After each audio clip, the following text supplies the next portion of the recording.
Hello, this is Deborah with Black Education TV, and I'm going to be discussing again the African continent, and this time I'm going to be talking about Robert Mugabe, the recently ousted president of Zimbabwe. He was removed from power and replaced with, I believe, a puppet. I know we must give the fella some time, but so far this man who have replaced Robert Mugabe is proving to be a puppet. He is going against the grain from what has been established by Robert Mugabe, which was a turnaround of land ownership by those who had their land stolen hundreds of years ago, the African people.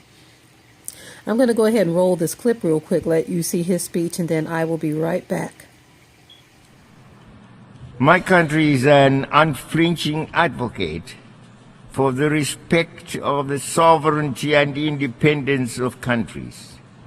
We therefore strongly defend and respect the right of each country to take decisions in exercising its sovereign rights. We cannot, however, remain silent when those decisions impact or have the potential to negatively affect our own welfare. And on this, may I say, some of us were embarrassed, if not frightened, but what appeared to be the return of the biblical giant called Goliath.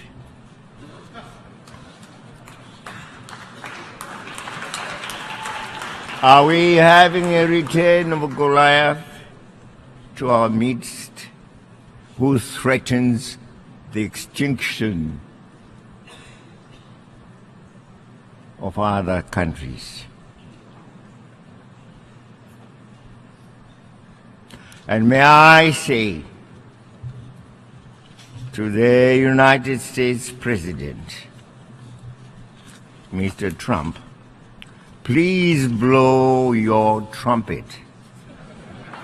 Blow your trumpet in a musical way towards the values of unity, peace, cooperation, togetherness, dialogue, which we have always stood for and which are well written in our very sacred document, the Charter of the United Nations.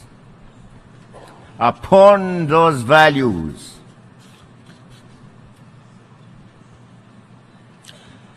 each nation can build its greatness, including the United States.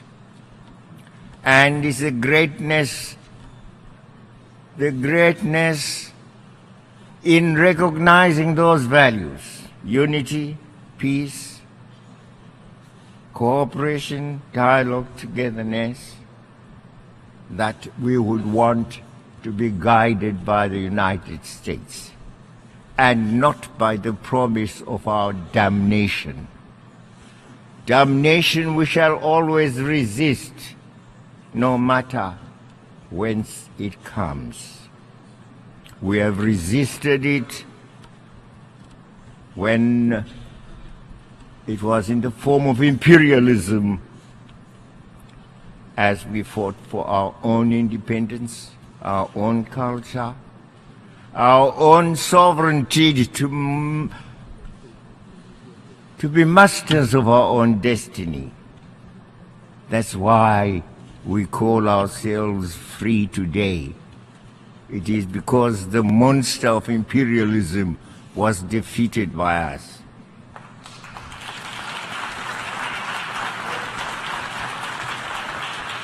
Bring us another monster, by whatever name, he will suffer the same consequences.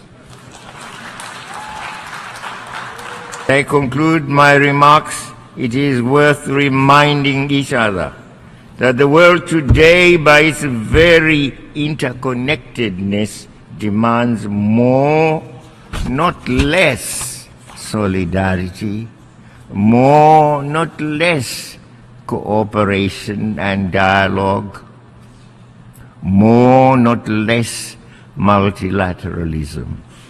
We have brought more and more issues under the global agenda and within the global discourse. This acknowledgement has found expression in the 2030 Agenda and the Sustainable Development Goals. Our survival and progress calls for reinforced solidarity, for partnerships and cooperation, for development in unity, in cooperation and in peace. This is a call to which we all must respond positively and actively. Zimbabwe is already doing so. I want to thank you.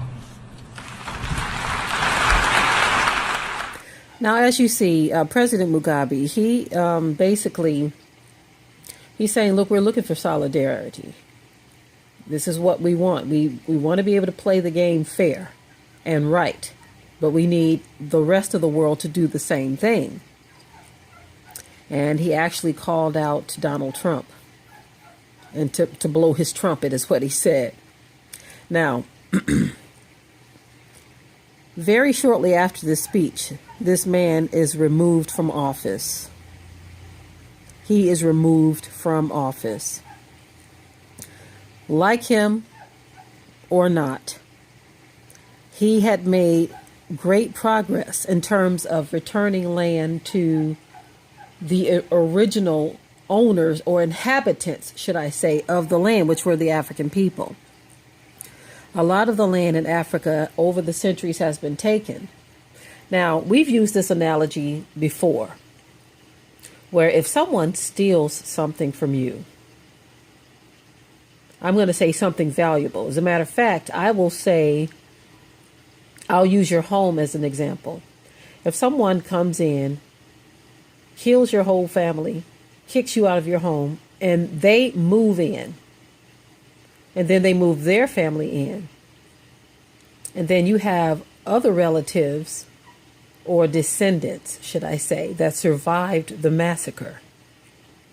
And they come and say, well, 100 years ago, this house belonged to my family, and your great-great-grandfather forcibly removed my family from this house.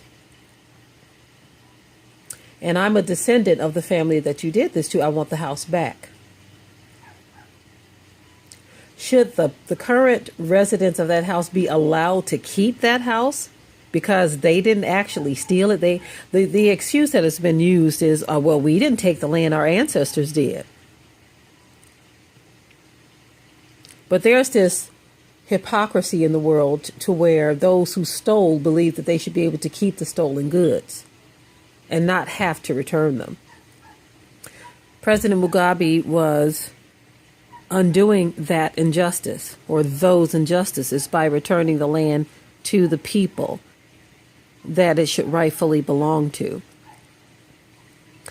And so he's out of there. He made a call to Trump openly during his speech. You cannot ask a person who has made it very clear openly how he feels about a certain group of people to try to bring solidarity to the world when that is not something he has aimed to do from the very beginning. And so shortly after that speech, this man is ousted. He's gone. Replaced with a puppet who has started to return the land to the white farmers. That is what is happening. Keep your eyes on Africa, family. Some very deep things are unfolding. You have some who are not wanting to play the game any longer. And then you have those who are just puppets at heart. Those who are going to forever be on the bottom, thinking they're on the top. You can't be on the top if you're being controlled by something outside of you, a power outside of you. You are not ruling anything. If you can be easily controlled with paper money, then you are useless as an African leader. The best thing for African leaders to do and understand is that you have the power right under your feet on the very soil you call the African continent to rule your own land. Even if you feel you have to train your own people to farm the land.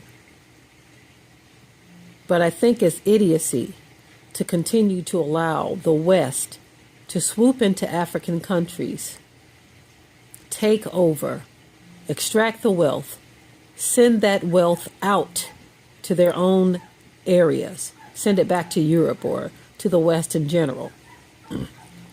Ignorance to keep allowing this. Package your own goods, Africa, and sell your goods to these countries that have been stealing your goods for a very long time. Those leaders who just don't get this, look at those leaders who are rising up and realizing what must be done. Look at them as your example. And stop allowing the West to sucker punch you each and every time with a few paper dollars that are going to be useless real soon.